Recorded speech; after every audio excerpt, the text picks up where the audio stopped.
नमस्कार विद्यार्थी मित्रांनो, भाऊ पोलीस स्टडी या एज्युकेशन चॅनलवर आपले पुन्हा स्वागत.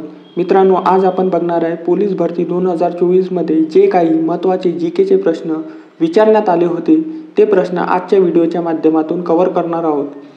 प्रश्न अतिशय महत्त्वाचे आहेत. व्हिडिओला सुरुवात करण्या अगोदर जर चॅनलला सबस्क्राईब केलं नसेल तर चॅनलला अवश्य सबस्क्राईब करून घ्यायचे आहे, जेणेकरून तुम्हाला जीकेचे तसेच महत्त्वाचे चालू घडामोडीचे प्रश्न पाहावयास मिळतील. प्रश्न पहिला आहे, अजिंठा येथील चित्रामध्ये प्रामुख्याने कशाची चित्रे आढळतात? मित्रांनो, धाराशिव पोलीस 2024ला विचारलेला महत्त्वाचा प्रश्न आहे. तर याचा करेक्ट आन्सर आहे ऑप्शन क्रमांक 2, जातक कथा. पुढील प्रश्न पाहूया मित्रांनो. आज हडप्पा व मोहंजोदडो ही ठिकाणे कोठे आहे? तर हडप्पा आणि मोहंजोदडो ही ठिकाणे पाकिस्तान या देशामध्ये आहे. ऑप्शन क्रमांक 4 याचं करेक्ट उत्तर असणार मित्रांनो, जालना चालक 2024ला विचारलेला महत्त्वाचा प्रश्न आहे मित्रांनो. प्रश्न क्रमांक 3, प्राचीन संस्कृत महाकाव्य महाभारताचा लेखक कोणता ऋषी आहे? तुम्ही पाहू शकता मित्रांनो, भंडारा पोलीस 2024ला विचारलेला महत्त्वाचा प्रश्न आहे आणि याचं करेक्ट उत्तर आहे महर्षी व्यास. ऑप्शन क्रमांक 2 याचं करेक्ट उत्तर असणार आहे मित्रांनो. पुढील प्रश्न पाहूया मित्रांनो. मध्ययुगीन भारतातील खालीलपैकी कोणत्या साम्राज्याने राज्यसेवेत महिलांना रोजगार दिला होता? भंडारा पोलीस 2024ला विचारलेला महत्त्वाचा प्रश्न आहे मित्रांनो आणि याचं करेक्ट उत्तर आहे विजयनगर साम्राज्य. पुढील प्रश्न पाहूया मित्रांनो. अर्थशास्त्र हा ग्रंथ कोणी लिहिला होता? चंद्रपूर SRPF 2024ला विचारलेला महत्त्वाचा प्रश्न आहे मित्रांनो आणि याचं उत्तर आहे चाणक्य. ऑप्शन क्रमांक 1 याचं करेक्ट उत्तर असणार आहे मित्रांनो. पुढील प्रश्न पाहूया मित्रांनो. नळदुर्गा किल्ल्यातील बोरी नदीवरील धरण कोणत्या राजाच्या काळात बांधले आहे? तर नळदुर्गा किल्ल्यातील बोरी नदीवरील धरण हे इब्राहिम आदिलशाह या राजाच्या काळात बांधले गेले होते. सोलापूर शहर 2024ला विचारलेला महत्त्वाचा प्रश्न आहे मित्रांनो. पुढील प्रश्न पाहूया. होटल मंदिर हे कोणत्या प्रकारचे वास्तुशिल्प शैली आहे? तर होटल मंदिर हे हेमाडपंथी प्रकारचे वास्तुशिल्प शैली आहे. पुढील प्रश्न पाहूया मित्रांनो. कोणत्या वेदामध्ये संगीताचा उल्लेख केलेला आहे? तर याचं करेक्ट उत्तर असणार आहे मित्रांनो सामवेद.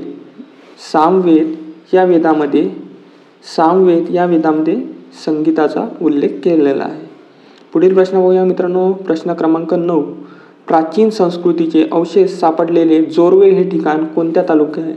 तर प्राचीन संस्कृतीचे अवशेष सापडलेले जोरवे हे ठिकाण संगमनेर या तालुक्यात आहे. ऑप्शन क्रमांक 2 याचं करेक्ट उत्तर असणार आहे मित्रांनो. पुढील प्रश्न पाहूया मित्रांनो. सुरुवातीच्या वैदिक आर्याचा धर्म प्रामुख्याने कोणता होता? भंडारा पोलीस 2023ला विचारलेला महत्त्वाचा प्रश्न आहे आणि याचं उत्तर आहे निसर्गाची पूजा आणि यज्ञ हे वैदिक आर्याचा धर्म प्रामुख्याने होता. पुढील प्रश्न पाहूया मित्रांनो. जैनांच्या पवित्र ग्रंथाला काय म्हणतात? तुम्ही पाहू शकता मित्रांनो, भंडारा पोलीस 2024ला विचारलेला महत्त्वाचा प्रश्न आहे.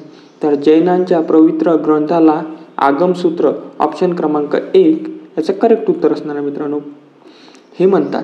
पुढील प्रश्न पाहूया मित्रांनो. गौतम बुद्ध यांचे जन्मस्थळ कोणते होते? तर गौतम बुद्धांचे जन्मस्थळ हे लुंबिनिया येथे होते.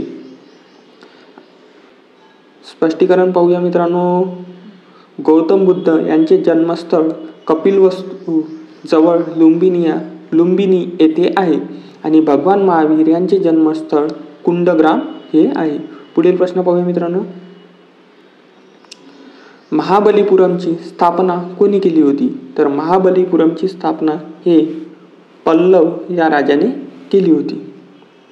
स्पष्टीकरण पाहूया मित्रांनो. महाबलीपुरमची स्थापना पल्लव राजाने केली होती आणि महाबलीपुरम हे सध्या तामिळनाडू राज्यात आहे आणि महाबलीपुरम तेथील रथ मंदिर हे प्रसिद्ध आहे. मित्रांनो लक्षात असू द्या मित्रांनो. पुढील प्रश्न पाहूया मित्रांनो. बहुजन हिताय बहुजन सुखाय ही कोणाची शिकवण आहे? तर बहुजन हिताय बहुजन सुखाय ही गौतम बुद्धांची शिकवण आहे. पुढील प्रश्न पाहूया मित्रांनो. दक्षिणेतील विजयनगर राज्याची राजधानी कोणती होती? अकोला SRPF 2021ला विचारलेला महत्त्वाचा प्रश्न आहे. तर दक्षिणेतील विजयनगर राज्याची राजधानी ही हम्पी होती. ऑप्शन क्रमांक 3 याचं करेक्ट उत्तर असणार आहे मित्रांनो. पुढील प्रश्न पाहूया मित्रांनो. खालीलपैकी कोणता ग्रंथ बौद्धांचा धर्मग्रंथ आहे?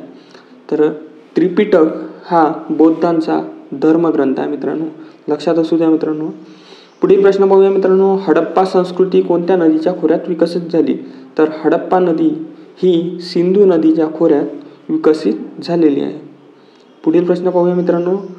गौतम बुद्ध आपल्या अनुयायांना उपदेश देताना कोणत्या भाषेचा वापर करत असत? तर गौतम बुद्ध आपल्या अनुयायांना उपदेश देताना पाली या भाषेचा वापर करत असत.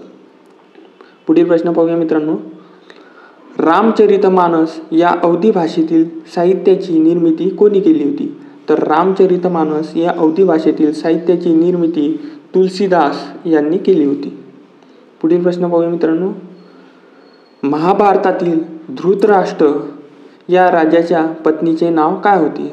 तर महाभारतातील धृतराष्ट्र या राजाच्या पत्नीचे नाव हे गांधारी हे होते. संभाजीनगर चालक 2021ला विचारलेला महत्त्वाचा प्रश्न आहे मित्रांनो. स्पष्टीकरण पाहूयाचं. धृतराष्ट्र या राजाच्या पत्नीचे नाव गांधारी होते आणि धृतराष्ट्र हा 100 कौरवांचा पिता होता, म्हणजेच पांडवांचा चुलता किंवा पांडूचा भाऊ होता. आणि दुर्योधन हा धृतराष्ट्राचा सर्वात मोठा मुलगा होता. धन्यवाद.